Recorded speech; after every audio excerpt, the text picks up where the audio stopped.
Assalamualaikum warahmatullahi wabarakatuh. Om Swastiastu, salam sejahtera bagi kita semua dan namo buddhaya. Perkenalkan, saya Niwayantiaran Rambasyuni. Saya adalah salah satu mahasiswa dari Istika Wirausaha Yogyakarta. Nah, kali ini saya akan melakukan tindakan pemberian obat melalui sublingual, rektal, dan vaginal. Silakan disaksikan. Yang pertama, lakukan tahap prainteraksi. Nah, yang pertama siapkan alat-alat. Nah, alat-alat itu berupa obat sublingual, obat rektal, dan obat vaginal.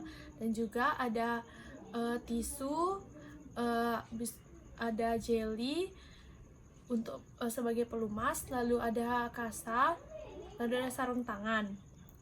Lalu yang kedua ada CRM pasien.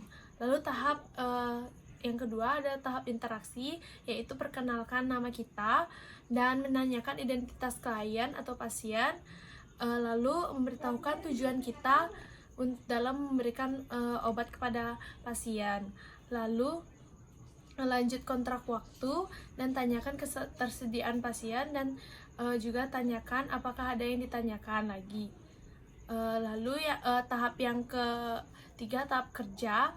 Tahap kerja untuk pemberian obat yang sublingual itu, yang pertama itu kita lakukan cuci tangan dan gunakan sarung tangan juga. Lalu yang kedua itu adalah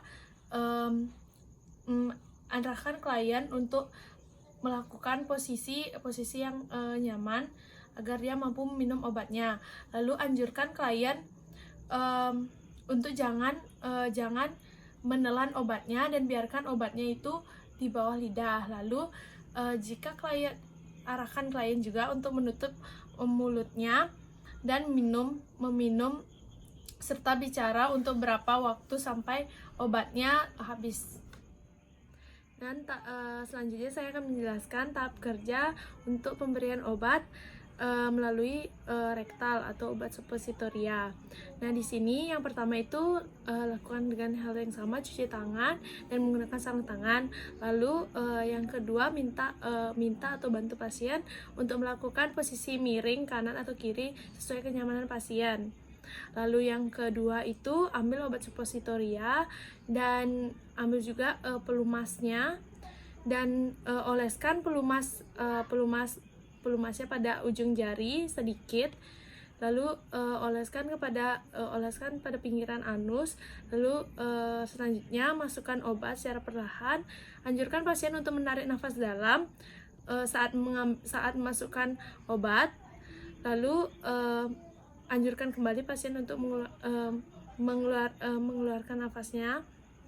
Lalu keluarkan tangan dan ambil tisu untuk membersihkan bagian anusnya, sphincter aninya.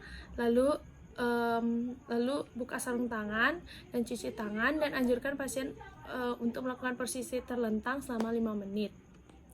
Lalu tahap kerja yang ketiga itu yaitu pemberian obat melalui vaginal. Nah, yang pertama tuh tetap melakukan cuci tangan dan menggunakan sarung tangan. Lalu anjurkan pasien untuk tidur terlentang yang membuat pasien nyaman, dan anjurkan pasien juga kakinya mengangkang dan beri pengalas di bawah vagina, dan lalu bersihkan vagina dengan kapas. Lalu masukkan obat. Sebelum itu berikan pelumas atau jari pelumas agar nanti tidak sakit jika dimasukkan. Lalu buka dengan tangan kiri labia minora dan mayora. Buka, lalu masukkan obat suppositoria sepanjang 7,5 sampai 10 cm. Nah, lalu lalu bersihkan dengan tisu. Lalu anjurkan pasien untuk tidur terlentang, tetap seperti posisi itu selama 10 menit. Baik, tahap selanjutnya itu tahap evaluasi. Dan tahap evaluasi ini di mana kita menanyakan keadaan pasien setelah dilakukan tindakan, lalu kontrak waktu selanjutnya. Nah, tahap terakhir yaitu tahap pendokumentasian, yaitu yang dicatat adalah hari, tanggal, jam, lalu nama perawat, lalu catat obat, nama obat, jumlah, waktu, dosis, lalu rute pemberiannya, lalu identitas pasien, lalu catat, lalu tanda tangan perawat.